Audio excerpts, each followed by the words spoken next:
Voici 7 rêves à ne pas négliger et comment les briser. Mais d'abord, je tiens à te dire, si tu fais un de ces 7 rêves, sache que cette vidéo est pour toi. Ou même si tu as un proche qui le fait, partage-la à ce dernier. Parce que dans cette vidéo, je vais te donner une signification claire, propre et limpide.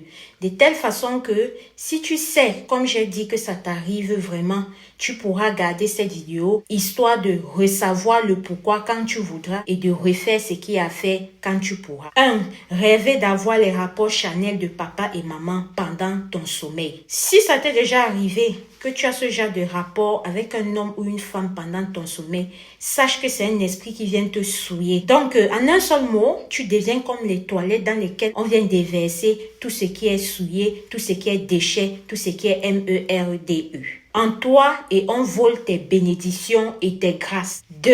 Rêver de manger ou boire pendant ton sommeil, c'est très dangereux et mauvais. Si tu as l'habitude de te voir faire cela dans ton rêve, sache que c'est pas bien du tout, ça n'annonce pas un bon présage. Et ceci sont des maladies que tu crées en toi et des envoûtements. 3. Dans ton rêve, à chaque fois, tu te retrouves toujours dans votre concession familiale. Et pourtant, ça fait 5, 10, 20, 15 ans et plus que tu as déménagé. Tu vis même déjà dans un autre pays ou même dans une autre ville, mais quand tu rêves là, tu te retrouves toujours dans votre concession familiale où tu as grandi avec les membres de ta famille ou alors les anciens voisins de ton quartier. Chaque fois pendant ton sommeil, il faut donc savoir que là, ce sont des fondations maléfiques qui ont été faits contre toi et des esprits de famille qui te réclament. 4. Tu te vois souvent à l'école ou dans ta salle de classe. Parfois, tu te retrouves en train de passer un examen. Souvent, tu cherches ton stylo ou alors tu as du mal à te rappeler de tes leçons. Tu as du mal à écrire et pourtant, ça fait 10, 15, 20 ans et plus que tu as fini avec les bancs. Mais à chaque fois, tu te retrouves toujours avec tes camarades de classe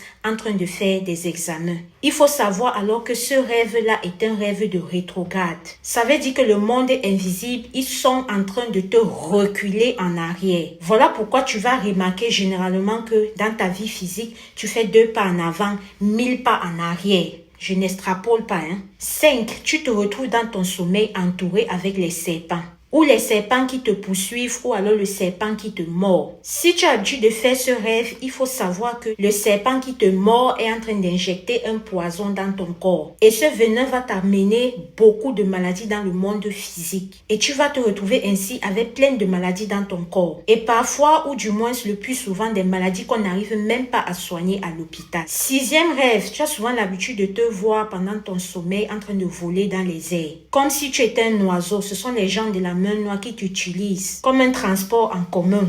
Ils t'amènent dans un monde invisible, dans le monde là, et ils t'utilisent toi comme un transport. C'est toi qui les portes comme transport en commun. Donc ce rêve là vraiment, c'est pas bon du tout. Voilà pourquoi tu vas te lever le matin, tu as mal partout parce que tu as transporté un truc qui dépassait ton entendement. Et enfin, le 7e et dernier rêve le plus important, c'est quand tu rêves des hommes en tenue, des animaux. Il y a certaines personnes qui rêvent de ça et cela se passe souvent dans la forêt. Et tu trouves que tu es en train de ralentir malgré tes efforts, comme si tes pieds sont liés en fait. Alors là, il faudrait savoir que c'est un rêve de réclamation. Ce sont les esprits de la main noire qui ont encore main mise sur toi. Voilà donc ces 7 rêves-là qui sont vraiment dangereux, que si tu rêves de ça, en tout cas, tu te lèves, tu regardes un genre, façon, comme tu veux, mais il y a quelque chose à faire. J'ai suivi cette vidéo très instructive sur cette tata-là qu'on ne présente plus et donc vous voyez que depuis un moment, je reprends ces vidéos ici, histoire de pouvoir aider ceux-là qui n'ont pas la possibilité de fouiller ou d'être tombés sur elle, Tata David Lumière. Prenez soin de vous et à très bientôt